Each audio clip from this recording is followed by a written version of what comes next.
ซึ่งอยู่แดนไกลจากคณะสงฆ์เชียงใหม่ที่ได้ตั้งใจเทศน์กลอนป่านนี้ศรัทธาลับหรือยังหรือกำลังฟังคลื่นนี้กันอยู่หนอขอจงตั้งใจฟังให้เพียงพอฟังด้วยหัวใจจดจ่ออย่าท้อและถอยเลยคืนไหนถ้ามีเวลาว่างจดหมายมาบ้างอย่าทำเงียบเฉยหรือโทรศัพท์เข้ามาติชมเชยถามปัญหาเถิดเอ่ยจะเฉลยให้สุนทรฝากธรรมนี้มาช่วยย้ำเตือนอย่าลืมอย่าเลือนน้ำคำที่พร่ำสอนสังคมวุ่นวายสุดแสนอาวรณ์วันกลัวโลกจะรุ่มร้อนวันคำจะลับลอ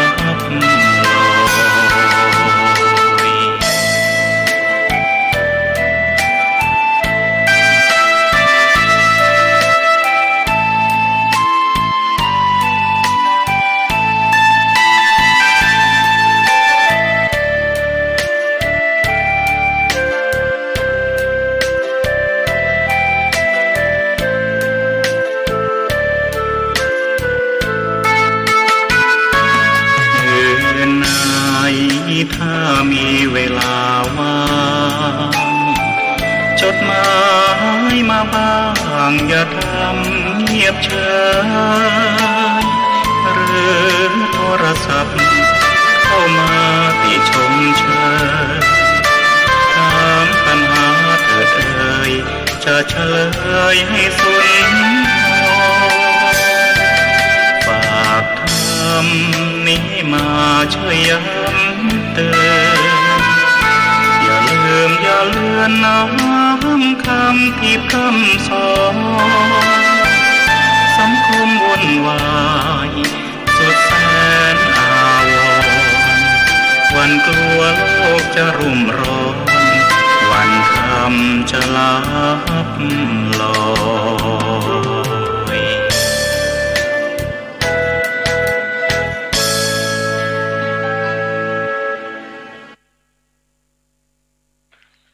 ขอเจริญสุขญาติโยมท่านผู้ฟังทั้งหลายทุกท่านทุกคนทุกสารทิศที่เป็นมิตรในทางธรรมเป็นที่รักที่นับถือของอาตมภาพทุกเพศทุกวัยวันนี้รายการธรรมะก่อนนอนณทางสถานีวิทยุคลื่น 104.50 ของวัดฝายหินอำเภอเมืองจังหวัดเชียงใหม่ก็มาพบกับญาติกับโยมเป็นประจำทุกวันอังคารตั้งแต่เวลาเดี๋ยวนี้เป็นต้นไปโดยอาตมาภาพพระครูอาทรวิสุทธิคุณเจ้าอาวาสวัดหนองตองเจ้าคณะอำเภอหางดงจังหวัดเชียงใหม่ได้นำเอาธรรมะอันเป็นข้อคิดสกิดใจมาพูดให้จะเฉลยให้สุนฝากธรรมนี้มาช่วยย้ำเตือนเฉลยให้สุนด้วยความเสียสละจริงๆเพราะว่าเวลาแห่งธรรมะนั้นญาติโยมทั้งหลายไม่ว่ากลางวันกลางคืนก็มีรายการธรรมะ จากพระหลายรูปหลายองค์ที่นำเอาธรรมะมาเผยแผ่ออกทางสถานีวิทยุแห่งนี้ให้ญาติให้โยมได้รับฟังกันเจ้าหน้าที่ทุกท่านทุกคนนั้นบางท่านต้องเสียสละกิจนิมนต์กิจการของตัวเองมาควบคุมดูแลในการที่จะเปิดรายการธรรมะให้ญาติโยมได้ฟังดูแลเครื่องเสียงทางสถานีวิทยุท่านเป็นผู้เสียสละทุกสิ่งทุกอย่างจึงมาควบคุมดูแลได้ต้องขออนุโมทนาขอบใจเป็นอย่างมากไว้ณโอกาสนี้และต้องขออนุโมทนาสาธุนะกับญาติกับโยมอันอยู่ทุกสารทิศไม่ว่าใกล้หรือไกลไม่ว่าในประเทศต่างประเทศ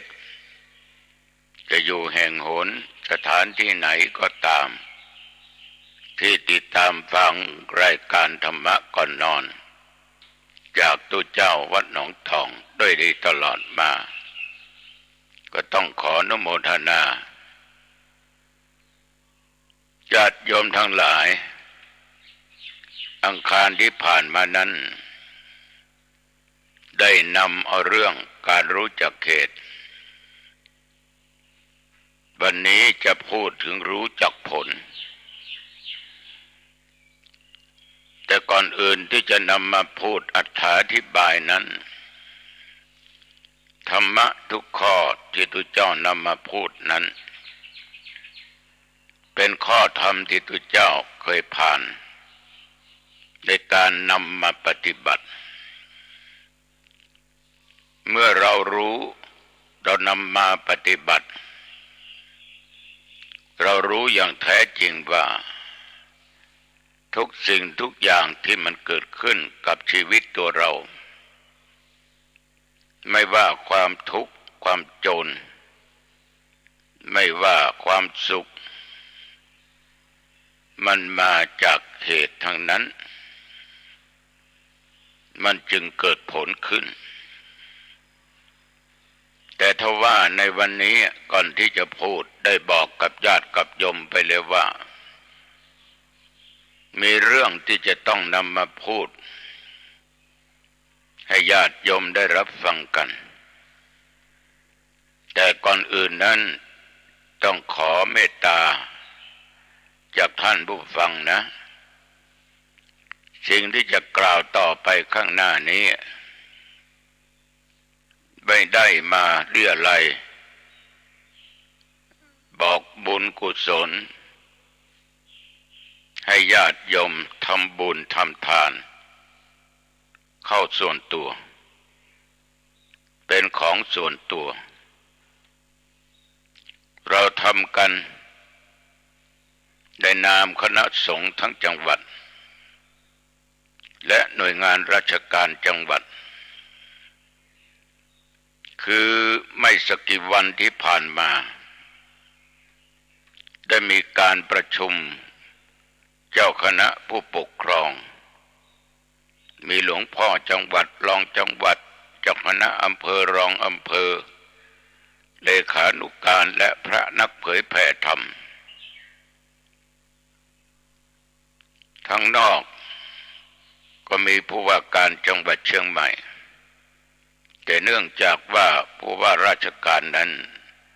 มีภารกิจมากก็ให้รองผู้ว่ามาสำนักงานพุทธศาสนาแห่งชาติจังหวัดเชียงใหม่วัฒนธรรมจังหวัดเชียงใหม่หลายท่านหลายองค์หลายคนเราได้มาปรึกษากันขอความร่วมมือซึ่งกันและกันคือทุกวันนี้ญาติโยมเราต้องยอมรับว่า ไม่ว่าโยมและอาตมภาพนะ เราจะมีความเป็นอยู่ไม่เหมือนกันไม่ทัดเทียมกันมีบางคนนั้นท่านทุกข์ท่านลำบากยากจนมากแม้บ้านที่อยู่ที่อาศัยก็เรียกว่าเกือบจะอยู่ไม่ได้ฝนตกก็รั่วลมพัดก็สาดเอาน้ำฝนใส่ที่บ้านที่นั่งที่นอนจะเข้าห้องน้ำก็ลำบากเพราะไม่เหมือนห้องน้ำของคนอื่น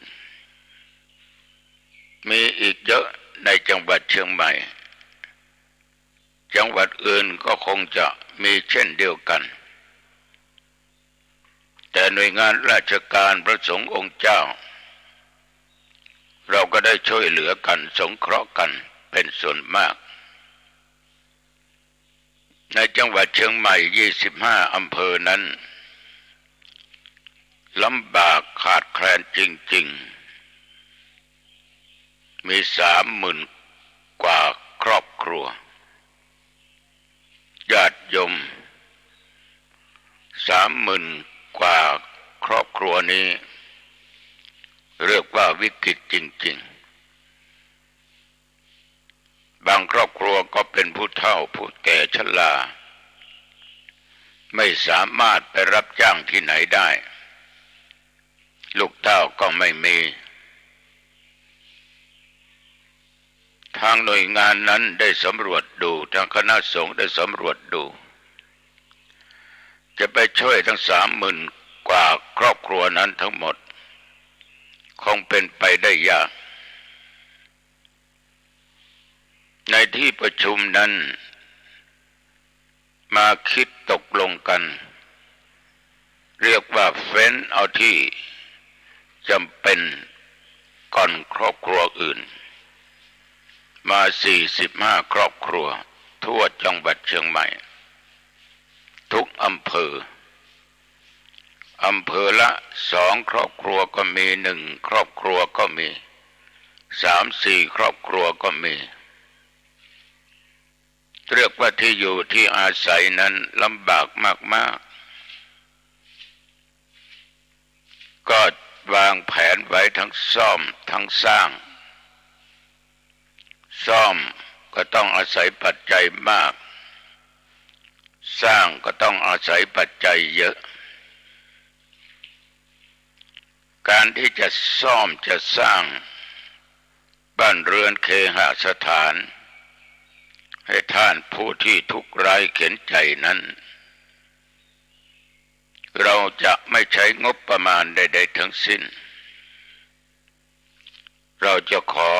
พี่น้องร่วมโลกร่วมชีวิตเดียวกันเพื่อนมนุษย์เดียวกันนี้ไม่ว่าเป็นพระสงฆ์องค์เจ้าโดยงานราชการและญาติโยมทั้งหลายในจังหวัดต่างจังหวัดเราจะได้ช่วยกันสร้างช่วยกันซ่อมที่อยู่ที่อาศัยให้แก่เพื่อนมนุษย์ร่วมโลกร่วมชีวิตเดียวกันกับพวกเราซึ่งเราคิดว่าท่านเหล่านี้ก็เป็นญาติพี่น้องของเราไม่ใช่ใครอื่นอีกประการหนึ่งการซ่อมการสร้างในครั้งนี้ก็จะได้ถวายเป็นพระราชกุศลแด่สมเด็จพระนางเจ้าพระบรมราชินีนาถพระพันปีหลวงที่พระองค์ท่านจะมีพระชนมายุได้90 พรรษาในเดือนสิงหานี้จะว่าด่วนก็ด่วนกระชั้นชิดก็ว่าได้แต่ว่าเราจะไม่คำนึงถึงสิ่งเหล่านี้คำนึงถึงว่าเราจะซ่อมเราจะสร้างให้ที่อยู่ที่อาศัยแก่ญาติพี่น้องทั้งหลายของเรานั้นให้ได้รับความสะดวก ได้รับความสุขพอสมควรฉะนั้นในมติที่ประชุมจึงตกลงกันว่าขอเมตตาจากพระสงฆ์ทุกรูปในจังหวัดเชียงใหม่และใกล้เคียงช่วยประชาสัมพันธ์บอกกล่าวให้กับญาติกับโยมผู้มีอันจะกินโยมทั้งหลายเราทั้งหลายเกิดมาชาตินี้เราโชคดีมีอวัยวะครบบริบูรณ์มีที่อยู่ที่อาศัยมีเงินมีทองมีทรัพย์สมบัติ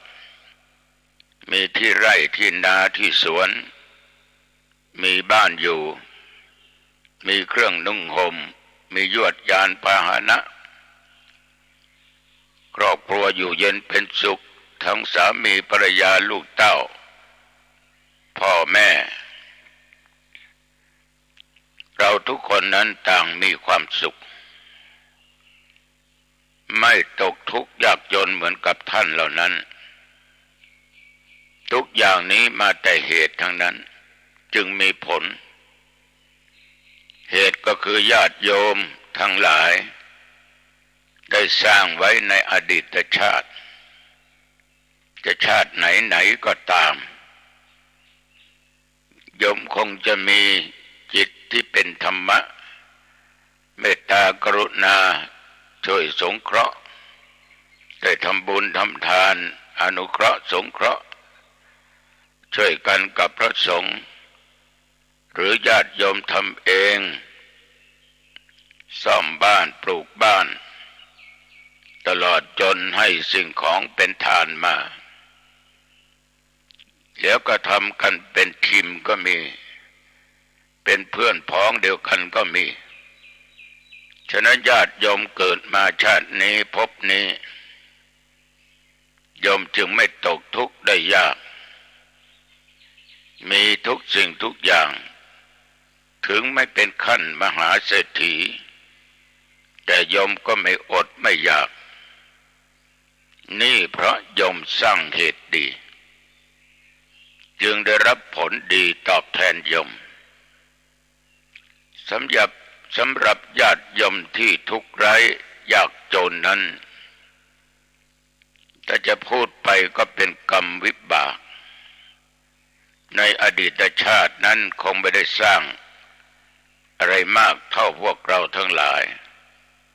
แต่ท่านเหล่านี้ก็มีศีลและมีธรรมทำอะไรก็ตามฐานะอัตภาพของตัวเองเกิดมาในชาตินี้ก็ได้รับผลตามอัตภาพไม่เหมือนกับพวกเราบางท่านบางคนเกิดมาก็เจอมีแต่ทรัพย์สมบัติที่พ่อแม่ปู่ย่าตายายหาไว้ให้แล้วยังแถมได้ศึกษาร่ำเรียนได้ทำการทำงานในตำแหน่งดีๆมียศถาบรรดาศักดิ์มีเงินเดือนกินมีเงินเดือนใช้แต่ท่านเหล่านั้นคงไม่ได้สร้างเหมือนพวกเรามาจึงประสบพบแต่ความทุกข์ความยากความลำบากโยมทั้งหลายพวกเราทั้งหลายจะนิ่งดูได้ไหมมันคงไม่ได้เมื่อเห็นเพื่อนร่วมทุกข์ร่วมโลกร่วมชีวิตเดียวกันกับพวกเราตกอยู่ในสภาพเช่นนี้ทุกเจ้าพูดตรงๆนะอยากจะขอความเมตตาจากญาติจากโยมเรามาช่วยกันสงเคราะห์สร้างบ้านซ่อมบ้านจำนวน45 หลังทุกอำเภอถวายเป็นพระราชกุศลแด่สมเด็จพระนางเจ้าพระบรมราชินีนาถพระพันปีหลวงของพวกเราญาติโยมจะทำก็ทำตามกำลังศรัทธา มีน้อยเราก็ทำน้อยมีมากเราก็ทำตามไปฐานะเท่าที่อาตมาภาพได้อ่านดูตารางนั้นอย่างอำเภอหางดงก็มีหมู่หนึ่งในอำเภอหางดงบางอำเภอมี2บางอำเภอมี3บางอำเภอมี4ที่เจ้าหน้าที่ได้คัดกรองมาทั้งซ่อมทั้งสร้าง45ครอบครัวเนี่ยต้องใช้งบประมาณ2 ล้านกว่าบาทเกือบจะ3 ล้านบาทเงิน2-3 ล้านบาทนี่อยากจะกระจายทั้งภายในภายนอกเราช่วยกันอาตมาภาพก็ไม่เพียงแต่จะพูดอย่างเดียวก็จะร่วมซ่อมร่วมสร้างกับญาติกับโยมให้พ่อแม่พี่น้องที่ได้รับความลำบากนั้นให้เขามีความสุขฉะนั้นญาติโยมท่านผู้ฟังตัวเจ้าจึงขอเมตตาธรรมนะจากญาติจากโยมช่วยกันหน่อยช่วยกันหน่อยทั้งนี้อาตมาภาพก็มีการสร้างวัดนะสถานที่ศึกษาธรรมปฏิบัติธรรมโยมก็ช่วยอาตมาภาพแต่นี้เราจะมาสร้างที่อยู่ให้แก่ญาติโยมที่ได้รับความทุกข์ความยากความลำบากใครจะร่วมจะเมตตาสงเคราะห์ในครั้งนี้ก็โทรไปหมายเลขนี้นะแจ้งให้อาตมาภาพรับทราบ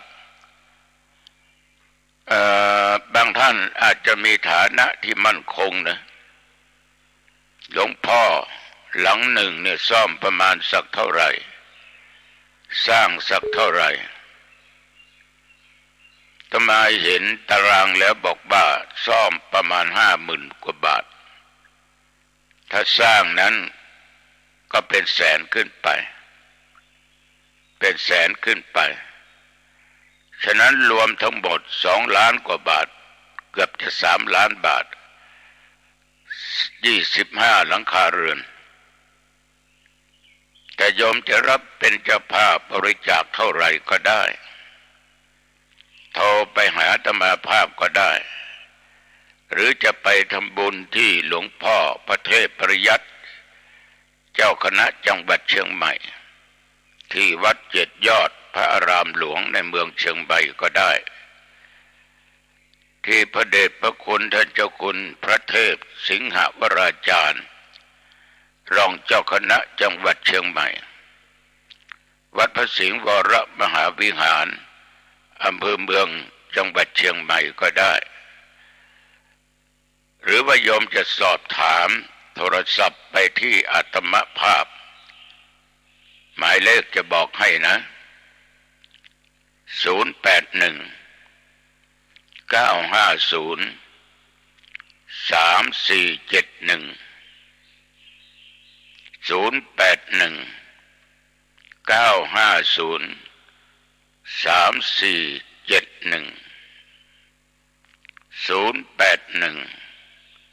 950 3471หลวงพ่อพระครูอาทรอยู่ไหมคะอยู่ไหมครับผมมีความประสงค์จะช่วยซ่อมช่วยสร้างบ้านเท่านั้นเท่านี้ก็โทรบอกได้เดี๋ยวจะบอกเลขบัญชีให้เราต้องช่วยกันแหละโยมต้องช่วยกันต้องเห็นใจกันในฐานะเป็นเพื่อนมนุษย์เรามีกินมีใช้อยู่ทุกวันเพราะเราสร้างเหตุที่ดีมาทั้งอดีตชาติและชาติปัจจุบันเราสร้างชาติหน้าต่อไปเราก็จะได้รับผลในทางที่ดีการรู้จักเหตุการรู้จักผลเป็นสิ่งที่ดีมากๆญาติโยม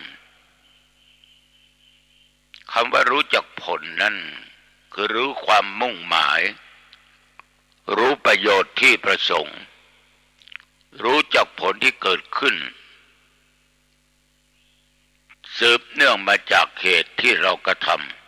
ำสามารถสาวไปหาเหตุได้อย่างถูกต้องเรามีปัจจัยเงินทองมีที่บ้านที่อยู่ที่อาศัยไร่นาเรามียวดยานพาหนะเรามีทุกสิ่งทุกอย่างได้นั้นเพราะเหตุไรเราก็จะต้องหวนนึกถึงเหตุที่ทำให้เรามีอย่างนี้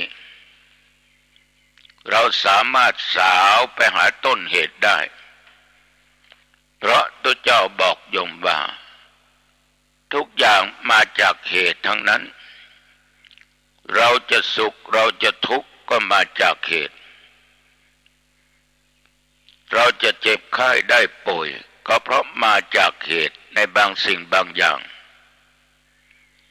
ญาติโยมเมื่อเราได้มีความสุขได้รับผลแห่งความทุกข์ก็ดีสุขก็ดีเราต้องสาวไปถึงต้นเหตุเพราะอะไรเราจึงมีวันนี้เพราะอะไรเราจึงจนจึงทุกข์อยู่อย่างนี้โดยเพราะเหตุไรเราจึงมีลาภมียศมีสุขมีสรรเสริญเกิดขึ้นกับตัวเราญาติโยมสาธุชนลาภยศสุขสรรเสริญนั้นก็เป็นผลมาจากการประพฤติเหตุที่ดีคือสุจริตธรรมเหล่านี้เป็นต้นพ่อแม่พี่น้องญาติโยมเราได้มาเกิดเป็นมนุษย์ในชาตินี้เราไม่ได้ไปเกิดเป็นสัตว์เดรัจฉานเป็นหมูหมาแมววัวควายเหล่านี้เป็นต้นก็เพราะในอดีตชาตินั้นเราได้สร้างเหตุที่ดีเรามีศีลเราได้รักษาศีล5หรืออุโบสถศีล8ก็ตามถ้าเป็นตุเจ้าพระเนนเราก็มีทั้งศีลทั้งธรรมสิกขาบท10ข้อหรือ227ข้อของพระภิกษุนอกจากมีศีลเราก็มีธรรมท่านก็บอกแล้วว่าบุคคลใดอยากจะกลับชาติมาเกิดเป็นมนุษย์ต้องรักษาศีลอยากเป็นเทวบุตรเทวดาต้องมีธรรมะหิริความละอายแก่ใจโอตตัปปะความเกรงกลัวสะดุ้งกลัวต่อบาปต่อกรรมอันชั่วร้ายที่ตัวเองได้กระทำเนี่ยญาติโยมทุกอย่างมาจากเหตุทั้งนั้นทำไมเราถึงถูกจับ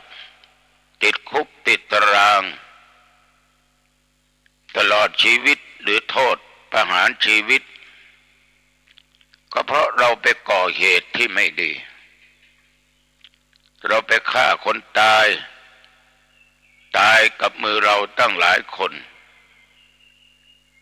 เพราะเหตุไรเขาถึงตายเพราะเราไม่กลัวบาปเราไม่มีศีลเราไม่มีธรรมะเราทำในสิ่งที่เป็นบาปเป็นกรรมชั่วเราจึงถูกจับติดคุกติดตารางเหมือนกับบางท่านนะค้าของผิดกฎหมายค้าอาวุธสงครามบ้าง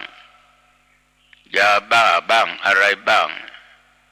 ที่จับกันอยู่ทุกวันไม่ได้ขาดบางครั้งญาติโยม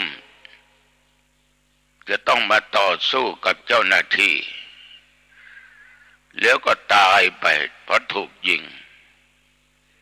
ซึ่งมันก็ไม่ถึงเวลาตายแต่เหตุที่เราไปสร้างมันนั้นมันเป็นเหตุที่ไม่ดี รู้ว่ามันผิดศีลรู้ว่ามันผิดกฎหมายบ้านเมืองรู้ว่ามันผิดธรรมเราก็มีความโลภอยู่ในจิตในใจมาลบศีลลบธรรมออกไปหมดเลยประกอบสิ่งที่เป็นทุจริตการฆ่าการการขายญาติโยมทั้งหลายเราจึงประสบผลแห่งความทุกข์ความลำบากเหมือนเราดูทีวีข่าวต่างๆที่ออกขึ้นวัยรุ่นยกพวกตีกันมันต้องมาจากสาเหตุคนนั้นคนนี้ถูกยิงมันต้องมาสาเหตุถ้าไม่มีเหตุมันจะไม่มายิงกันญาติโยมท่านผู้ฟังทั้งหลายทุกอย่างมาจากเหตุทั้งนั้นและจึงมีผลแต่มันเป็นผลในทางที่ชั่วผลในทางบาปเหมือนตมาภาพขาหักเพราะรถมันประสบอุบัติเหตุชนกันดังที่เคยเล่าญาติโยมฟังต้นเหตุมันก็คือกรรมเก่าของตมาภาพดังที่เล่าให้ญาติโยมฟังว่าเมื่ออายุ9 ปี9 ขวบนั้นจะมาได้ยิงนกแต่นกมันไม่ตายไอ้ลูกหนังสติ๊กนั้นไปถูกที่แข้งที่ขามันแข้งขามันหักมันบินไปจับกิ่งไม้จับไม่ได้เพราะแข้งขามันหักสร้างไว้ตั้งแต่อายุได้9 ขวบ9 ปีจนมาบวชเป็นเณรบวชเป็นตู้เจ้าญาติโยมได้50 ปีที่อยู่ในวัดอายุได้59วันที่3 เมษายน 2548กลับจากการเทศน์รถก็มาประสบอุบัติเหตุชนกันคนขับปลอดภัยไม่เป็นไรแต่ตู้เจ้าอย่างอาตมาภาพขาต้องหักทั้ง2 ท่อนกันนั้นโยมนะในปัจจุบันนี้ในขาอาตมาภาพยังมีเหล็กอยู่16 นิ้วน็อตอีก3 ตัวนี่คือเราสร้างเหตุที่ไม่ดียิงนกเอี้ยงแต่ไม่ตายแต่แข้งขาเขาหักเราได้รับผลรถประสบอุบัติเหตุชนกันขาเราจึงหักแล้วไม่สักกี่เดือนกี่วันมานี้ก็มาเจอเหตุโรคภัยเกิดขึ้นต้องเข้าโรงพยาบาลผ่าตัดกระดูกทับเส้นประสาทน้ำตาลสูงคืออีน้องน้ำหวานเนี่ยมันสูงถึง400 กว่าความดันก็สูงเกือบ400วันที่2 ตุลาคมปี63ตอนเช้าเป็นวันออกพรรษาไม่ได้ให้ศีลให้พรโยมอะไรเจ้าอาวาสยันตมาต้องนำส่งโรงพยาบาลผลปรากฏว่ากระดูกทับเส้นประสาทหมอต้องผ่าตัดลุกก็ไม่ได้กระดุกกระดิกไม่ว่าจะปลายนิ้วมือนิ้วเท้าไม่ได้ชาไปหมดเอาเข็มจิ้มตรงไหนไม่รู้จักเจ็บไม่รู้สึกมันเป็นวิบากกรรมเหตุนั้นเราคงจะทำอะไรไว้แต่ปัจจุบันเรารู้1เราชอบของที่มันหวานทั้งที่รู้ว่ามันเป็นอันตราย รู้ว่าตัวเองมีน้ำตาลเป็นเบาหวานก็ยังชอบฉันอยู่จำพวกทอดไขมันต่างๆเราก็รู้ก็ยังสร้างเหตุที่เป็นพิษเป็นภัยต่อตัวเองอยู่ความดันก็สูงน้ำตาลก็สูงมาจากเหตุในพฤติกรรมของตัวเองทั้งนั้นจึงได้รับผลเกือบตายนะญาติโยมเกือบตายฉะนั้นญาติโยมท่านผู้ฟังโยมลองหลับตานึกในชีวิตของโยมเนี่ยที่ผ่านมาบางคนเกิดมานั้นสมประกอบทุกอย่างแต่ต้องมาถูกตัดแขนตัดขาก็มีโดนผ่าหัวก็มีเจาะลำคอก็มีเจาะท้องก็มีเอาเส้นเอ็นจากต้นขาหนังจากต้นขามาโปะมาปะตรงนั้นตรงนี้มันเป็นเหตุที่เราสร้างในทางที่ไม่ดีมาแต่อดีตชาตินี้ญาติโยมเราจึงมาเจอสิ่งเหล่านี้โยมลองคิดดูที่เราอยู่ด้วยกันในสังคมปัจจุบันบางท่านนั้นญาติโยมเป็นเจ้าของกิจการเจ้าของบริษัทห้างร้านใหญ่โต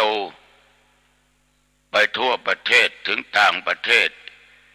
มีเงินมีทองหลายหมื่นล้านหลายแสนล้านมีทุกสิ่งทุกอย่าง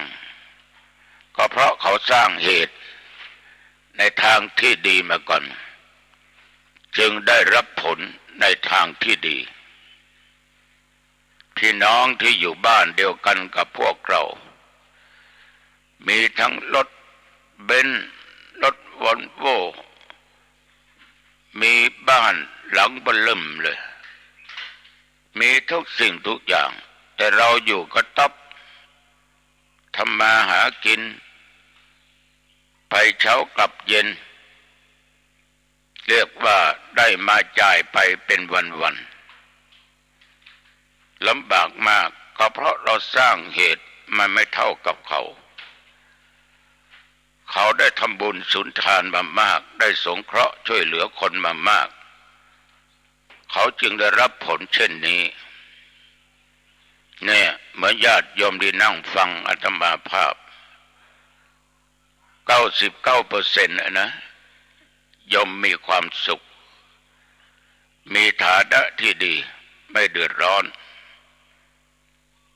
แต่บางคนนี่มีเงินมีทองมีทรัพย์สมบัติดันไม่มีความสุขลูกก็ไม่อยู่ในถ้อยฟังค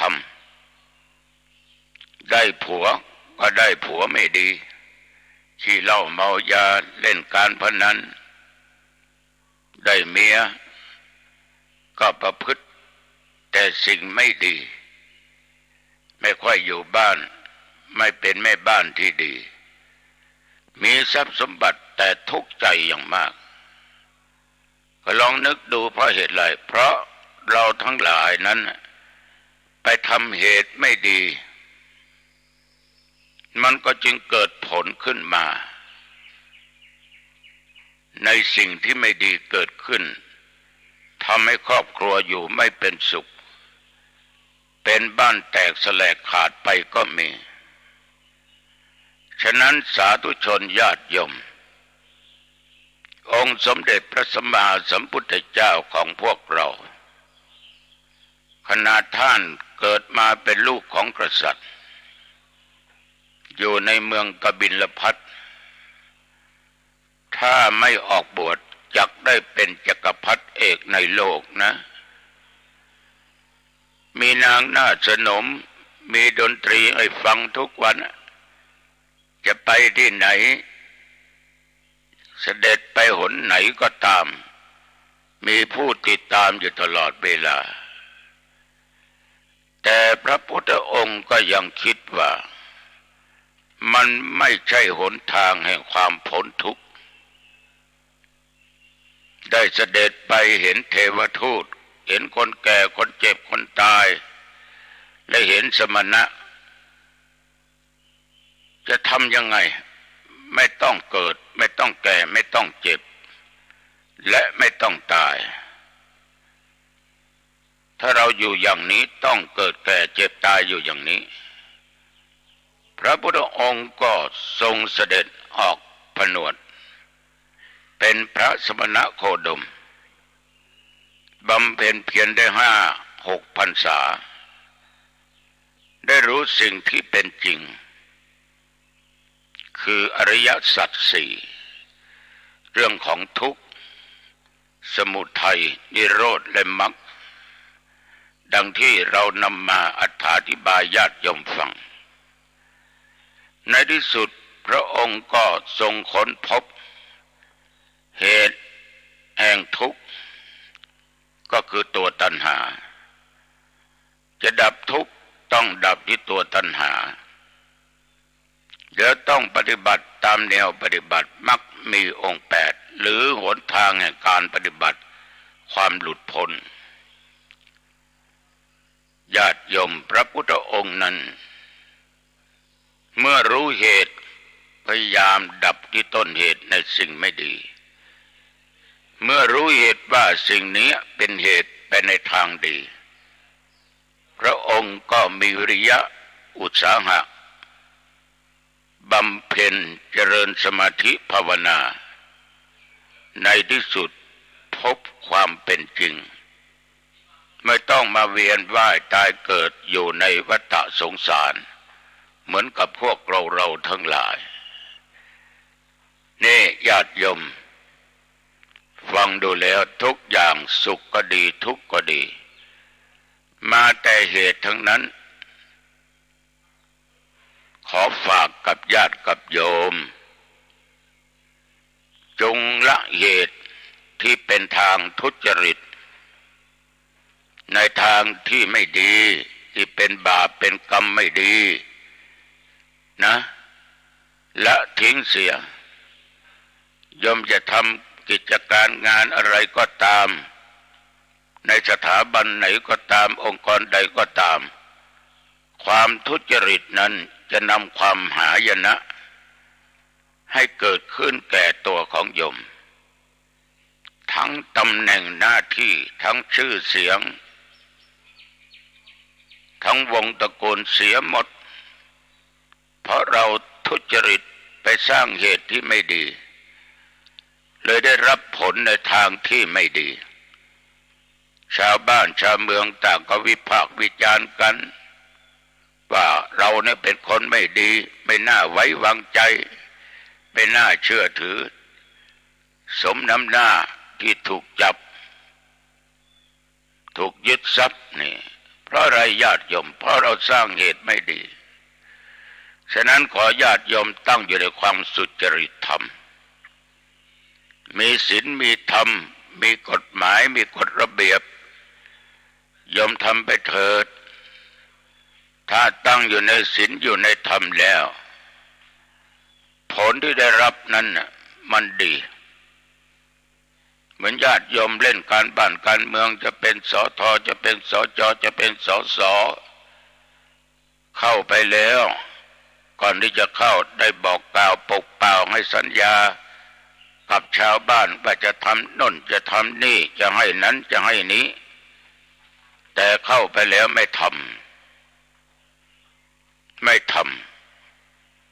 ในคราวหน้าก็อย่าหวังเพราะเราไปสร้างเหตุที่ไม่ดียิ่งเข้าไปทุจริตนะยิ่งภัยใหญ่เลยนอกจากจะไม่ได้รับเลือกตั้งก็ยังจะถูกทับถมฐานะว่าเป็นคนไม่ดีไม่เอาการเอางานทุจริตต่อหน้าที่เป็นคนคดคนโกงเนี่ยญาติโยมถ้าเราอยากจะอยู่ต่อไปก็จงสร้างจงพูดจงคิดในทางที่มันสุจริตธรรมเราก็จะได้ทั้งลาภทั้งยศทั้งสุข และสรรเสริญเกิดขึ้นที่ญาติโยมได้รับได้เป็นอยู่ทุกวันนี้เราก็ต้องสาวลงไปว่าทำไมเราถึงได้เป็นอย่างนี้อยู่อย่างนี้ต้องสาวไปให้ลึกถึงเหตุอันนี้ตุเจ้าก็ขอฝากไว้กับญาติกับโยมเหมือนคราวนี้ตุเจ้ามาชักชวนเชิญชวนให้ญาติให้โยมทั้งหลายสร้างเหตุที่ดีช่วยกันซ่อมช่วยกันสร้างบ้านให้แก่ผู้ทุกข์ยากไร้เข็ญใจผู้ลำบากตามฐานะของญาติของโยมร่วมกับคณะสงฆ์อาตมาก็คิดว่าสำหรับคณะสงฆ์อำเภอหางดงเราพูดกันได้แม้แต่ญาติโยมเราก็คุยกันได้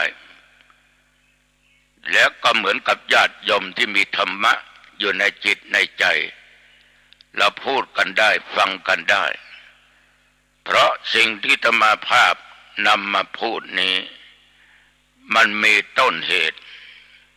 คือความยากจนเกิดแก่พี่น้องประชาชน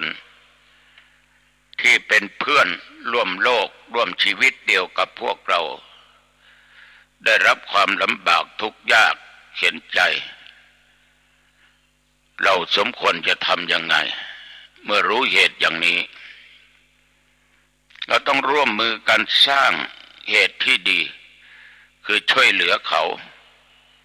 แต่การช่วยเหลือคนอื่นนั้นต้องมองถึงตัวเองเสียก่อนว่าเราพร้อมขนาดไหนเรามีน้อยเราทำน้อยเรามีมากเราก็ทำมากได้แต่ไม่ทำจนหมดเนื้อหมดตัวอย่างนั้นทำไม่ถูกตุก็ไม่เอาเหมือนกันนะอย่าทำเพื่อเอาหน้าเอาชื่อเอาเสียงให้ทำด้วยใจบุญด้วยความสุจริตใจไม่มีอะไรมาแอบแฝงใดๆทั้งสิ้นญาติโยมทั้งหลายการกระทำของเรา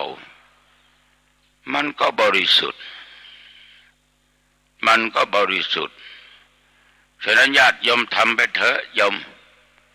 เกิดมาชาติไหนชาติใดเราก็จะได้พบ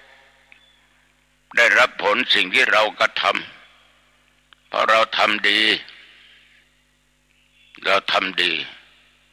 แต่ขอวงเล็บบอกกับญาติกับโยมนะบางคนทำไปแล้วสร้างไปแล้วซ่อมไปแล้วอะไรไปก็แล้วยังมาเจ็บไข้ได้ป่วยการค้าขายไม่ค่อยดีอย่าโทษการกระทำสิ่งที่ดีนะก็ทำบุญมาก็มากตัวเจ้าวัดหนองตองชวนให้ทำนั่นทำนี้เราก็ทำวัดเราก็เข้าพระเจ้าเราก็ไหว้เราทำดีมาตลอดทำไมการค้าขายเราไม่ค่อยดีทำไมเราถึงเจ็บถึงป่วยอยู่อย่างนี้โอ้ญาติโยมนั้นมันเวรกรรมเก่าของเราเรื่องเจ็บไข้ได้ป่วยมันเป็นภัยตามธรรมชาติที่มันจะเกิดขึ้นกับมนุษย์ทุกคนไม่ว่าโยมและอาตมาเราทั้งหลายจะหลบจะหลีกจะหนีจะห่างจะไกลอย่างใดก็ไปไม่พ้นภัยแห่งความแก่ภัยแห่งความเจ็บภัยแห่งความตายไม่ใช่ว่าญาติโยมบริจาคเงิน1 ล้านบาทกูไม่ต้องเจ็บไข้ได้ป่วยไม่ใช่กูไม่ต้องตายไม่ใช่กูจะต้องค้าขายเจริญก้าวหน้าต่อไปไม่ใช่นั่นมันเป็นบาปเป็นกรรมเวรของญาติโยมแต่ทุกสิ่งทุกอย่างจะไม่เหลือความสามารถการค้าขายไม่ค่อยดีต้องค้นหาเหตุทำไมมันเป็นเช่นนี้เราบกพร่องสินค้าบกพร่องหรือเหตุการณ์มันเป็นอย่างไรเราต้องค้นหาเหตุให้ได้แล้วจะเจอผลมันเป็นเช่นนี้ เหมือนกับคราวเนี้ย2 ปี 3 ปีเนี่ยโควิด19เกิดญาติโยมถูกพักงานเอาตังค์เนี่ยมาจ่ายละค่ากินค่าลูกค่าจิปาถะค่าน้ำค่าไฟค่าผ่อนรถรู้ว่าเหตุการณ์มันเป็นอย่างนี้ก็เลยผันแปรไปค้าขายทั้งออนไลน์บ้างไปออกวินมอเตอร์ไซค์บ้างนะส่งอาหารบ้างก็เอาตัวรอดได้เมื่อค้นหาเหตุแล้วรู้ว่าเหตุนี้จะทำให้เรามีเงินมีทองพอใช้จ่ายได้ลูกศิษย์อาตมาภาพหลายคนทำงานแต่ตกงานต้องมาทำสิ่งเหล่านี้เขาก็อยู่ได้เอาชีวิตได้รอดได้ญาติโยมมันอยู่ที่เราจะคิดไม่ใช่วันนิ่งอยู่ที่เก่าและไม่ทำอะไรเหมือนกับอาตมาเองเคยพูดเสมอว่าล้มเพื่อก้าวไปข้างหน้าดีกว่ายืนเตะท่าและไม่ทำอะไรมาบ่นอยู่ทุกข์ลำบากมากไม่มีเงินไม่มีทองรายจ่ายสูงอย่างนั้นอย่างนี้จะเอาเงินที่ไหนมาจ่ายค่ารถค่าเรียนค่าอาหารทุกวันนี้ไม่ทำอะไรไม่สร้างเหตุอะไรมันจะไปพบสิ่งที่ดีได้อย่างไรฉะนั้นญาติโยมเราต้องคิดต้องใช้สติปัญญาคิดแล้วก็ทำล้มไปข้างหน้าเพื่อจะทำดีกว่ายืนเตะท่าและไม่ทำอะไรวันนี้พูดไปพูดมาเวลาพอสมควรขอฝากหัวข้อธรรมะเหล่านี้ให้ญาติโยมนำไปพินิจพิจารณานะขออภัยที่ว่าผิดถูกสะดุดบ้างเข้าประตูบ้านแล้วก็ปิดเสียนะขึ้นบ้านก็ปิดประตูบ้านปิดหน้าต่างให้เรียบร้อยอย่าไว้ใจทางอย่าวางใจคนแล้วจะจนใจเองเก็บของมีค่าเก็บของใช้พวกนี้ไว้ที่เห็นได้ง่ายๆอาบน้ำอาบท่าหรือจะทานข้าวก่อนก็ได้หรือทานมาแล้วอาบน้ำอาบท่าเปลี่ยนผ้าชุดไหนก็ได้ที่โยมชอบเข้าห้องพระห้องนอนไหว้พระ5 หนสวดมนต์3 บทกำหนดเวลาเจริญสมาธิแผ่เมตตาให้แก่เจ้ากรรมนายเวรเทพบุตรเทวดาสรรพสัตว์ทั้งหลายผู้มีพระคุณทั้งหลายเป็นต้นพ่อแม่ครูบาอาจารย์อุปชาแล้วอย่าลืมแผ่เมตตาแก่ตัวเองโยมก็จะหลับเป็นสุขตื่นมาก็เป็นสุขจิตใจก็จะสดชื่นอยู่ตลอดไปในวันนั้น